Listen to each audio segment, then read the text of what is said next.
ओम शांति। आज 4 अक्टूबर 2023 के साकार मधुर महावाक्य हैं। मीठे बच्चे, निश्चय करो कि हम आत्मा है, यह हमारा शरीर है। इस पे साक्षात्कार की कोई बात नहीं। आत्मा का साक्षात्कार भी हो तो समझ नहीं सकेंगे। प्रश्न है आज की मुरली का कि बाप की किस श्रीमत पर चलने से गर्भ जेल की सजाओं से छूट सकते हैं।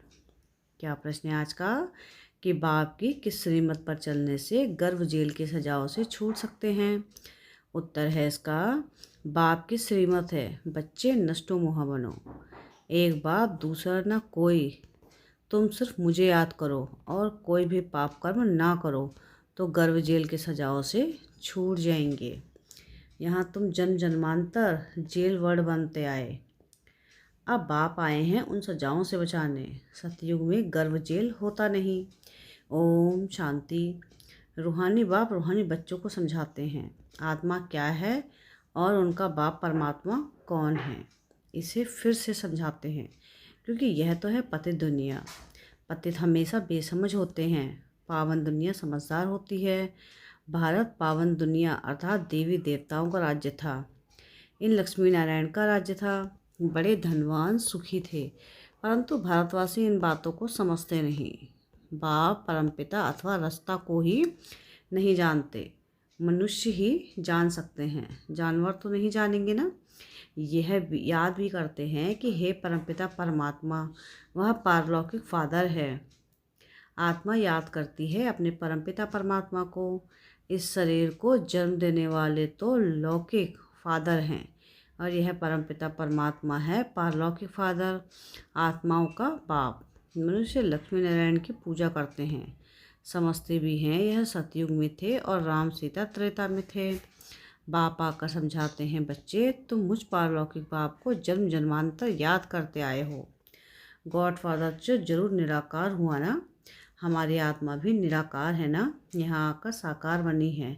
यह थोड़ी सी बात भी कोई की बुद्धि में नहीं आती। वह तुम्हारा बेहद का बाप रचयिता है। पुकारते हैं तुम माता पिता हम बालक तेरे, आपके हम बनते हैं तो हम स्वर्ग के मालिक बनते हैं, फिर आपको भूलने से नरक के मालिक बन जाते हैं। अभी वह बाप इन द्वारा बैठ समझाते हैं, मैं रचयिता हूँ, यह मेरी रचना है जिसका राज तुमको समझाता हूँ। यह भी समझ जाते हैं आत्मा को किसी ने भी देखा नहीं है, फिर क्यों कहते हैं अहम आत्मा। यह तो समझते हैं ना, अहम आत्मा एक शरीर छोड़ दूसरा लेती हूँ। महान आत्मा पुण्यात्मा कहते हैं ना। निश्चय करते हैं हम आत्मा हैं और हमारा शरीर है, शरीर विनाशी है, आत्मा अविनाशी है, उस परमपिता परमात्मा की संतान है। कितनी सहज बात है, परंतु अच्छे अच्छे बुद्धिमान समझ नहीं सकते। माया ने बुद्धि को ताला लगा दिया है।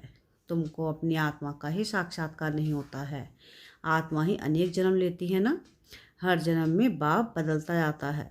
तुम अपने को आत्मा निश्चय क्यों नहीं करते हो। कहते हैं आत्मा का साक्षात्कार हो। अरे इतने जन्म कोई को बोला था क्या कि आत्मा का साक्षात्कार हो।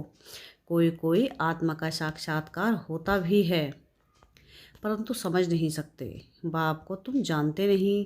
बेहद के बाप बेरा आत्माओं को परमात्मा का साक्षात्कार भी कोई करा नहीं सकता। कहते हैं हे भगवान, तो बाप हुआ ना, तुमको दो बाप हैं। एक तो है विनाशी शरीर का जन्म देने वाली विनाशी बाप, दूसरा है अविनाशी आत्माओं का अविनाशी बाप।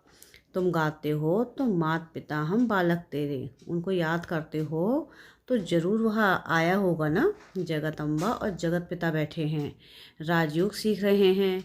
बैकुंठ में लक्ष्मी नारायण का राज्य था, वह भी भारत में ही थे ना।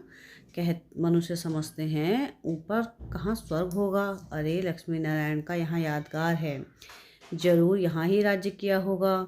यह देलवाड़ा मंदिर तुम्हारा अभी का यादगार बना हुआ है। तुम राजयोगी हो, अधर कुमार कुमार कुमारियाँ सब यहाँ बैठे हो, उनका यादगार फिर भक्ति में बनता है। दिलवाड़ा नाम का भी कोई अर्थ होगा ना। दिल लेने वाला कोई, दिल लेने वाला कौन है। यह आदि देव और आदि देवी भी राजयोग सीख रहे हैं। यह भी याद करेंगे उस निराकार परमपिता परमात्मा को। वह है ऊंचते ऊंच ज्ञान सागर, इस आदि देव के शरीर में बैठ सब बच्चों को समझाते हैं। यह मंदिर कब बना, क्यों बना, किन्हों का यह यादगार है, कुछ भी जानते नहीं। देवी आदि के कितने नाम लेते हैं, काली, दुर्गा, अन्नपूर्णा। अब सारे विश्व की अन्नपूर्णा कौन होगी? कौन सी देवियाँ अन्न की पूर्ति करती हैं? तुम जानते हो भारत स्वर्ग था, वहाँ तो अतः वैभव रहते हैं, जबकि अभी ही 80-90 वर्ष पहले 10-12 आने मन अनाज मिलता था। तो उससे पहले कितनी सस्ताई होगी। सतयुग में तो अनाज आदि बहुत सस्ता होता है, परंतु यह भी कोई समझते नहीं। बाप आकर तुम आत्माओं को पढ़ाते हैं। आत्मा इन कर्मेंद्रियों से सुनती है। आत्मा को यह आंखें मिली हैं देखने के लिए, कान मिले हैं सुनने के लिए। बाप कहते हैं मैं निराकार भी इस शरीर का आधार लेता हूँ। मुझे सदैव शिव ही कहते हैं। मनुष्य ने बहुत नाम रखे हैं, रुद्र, शिव, सोमनाथ, परंतु मेरा नाम एक ही नाम शिव है। शिवाय नमः। भक्त भगवान को याद करते आए हैं। उनको 2500 वर्ष हुए हैं।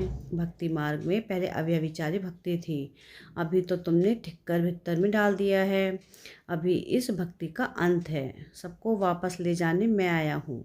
यह पुरानी दुनिया खत्म होनी है। बॉम्ब्स बने हुए हैं तो कितने में सब खल्लास हो जाएंगे। सतयुग में कितने थोड़े, सिर्फ 9 लाख होंगे, बाकी इतने सब कहाँ जाएंगे। यह लड़ाई अर्थक्वेक आदि होगी। विनाश तो जरूर होना है। यह है प्रजापिता। कितने ब्रह्मा कुमार कुमारियां हैं। ब्रह्मा का बाप कौन है? निराकार शिव। हम उनके पोत्र पोत्रियां हैं। शिव बाबा से हम वर्षा लेते हैं, तो उनको ही याद करना है। याद से ही पापों का बोझा उतरेगा। तुम जानते हो यह है ही विशेष पतित दुनिया। सतयुग है वाइसलेस दुनिया। वहाँ विष विकार होता नहीं। कायदे अनुसार एक ही बच्चा होता है। कभी अकाले मृत्यु नहीं होती है ही सुखधाम। यहाँ तो कितना दुख है, परंतु यह बातें कोई भी जानते नहीं। गीता सुनाते हैं, श्रीमद् भगवद गीता। भगवान उवाच, अच्छा भगवान कौन है? कह देते हैं श्री कृष्ण। अरे वह तो छोटा बच्चा है, वह कैसे राजयोग सिखलाएगा। उस समय पते दुनिया थोड़ी ही है। सदगति के लिए राजयोग सिखलाने वाला तो यहाँ चाहिए। गीता में लिखा हुआ भी है, रुद्र गीता ज्ञान यज्ञ। श्री कृष्ण गीता ज्ञान यज्ञ तो है नहीं। यह ज्ञान यज्ञ कितने वर्षों से चलता आ रहा है। इनकी समाप्ति कब होगी? जब सारी सृष्टि इसमें स्वाहा होगी। यज्ञ जब समाप्त होता है तो उसमें सब कुछ स्वाहा करते हैं ना। यह यज्ञ भी अंत तक चलता रहेगा। पुरानी दुनिया खत्म होने वाली है। बाप कहते हैं मैं कालों का काल हूँ, सबको लेने आया हूँ। तुमको पढ़ा रहा हूँ कि तुम स्वर्ग के मालिक बनो। तुम जानते हो इस समय सभी मनुष्य मात्र हैं सदा दुर्भाग्यशाली। सतयुग में थे सदा सौभाग्यशाली। यह फ़र्क सबको समझाना है। यहाँ आते हैं तो अच्छी रीति समझते हैं, फिर घर जाते हैं तो सब खलास हो जाता। जैसे गर्भ जेल में अंजाम यानी वायदा कराते हैं, हम पाप नहीं करेंगे, बाहर निकलते हैं तो फिर पाप करने लग पड़ते हैं। जेल वर्ड होते हैं ना। इस समय जो भी मनुष्य मात्र हैं सब जेल वर्ड है। घड़ी घड़ी गर्भ जेल में जाकर सजाए खाते हैं। बाप कहते हैं अभी तुमको गर्भ जेल वर्ड बनने से छुड़ाते हैं। सतयुग में गर्भ को जेल नहीं कहेंगे। तुमको इन सजाओं से बचाने आया हूँ।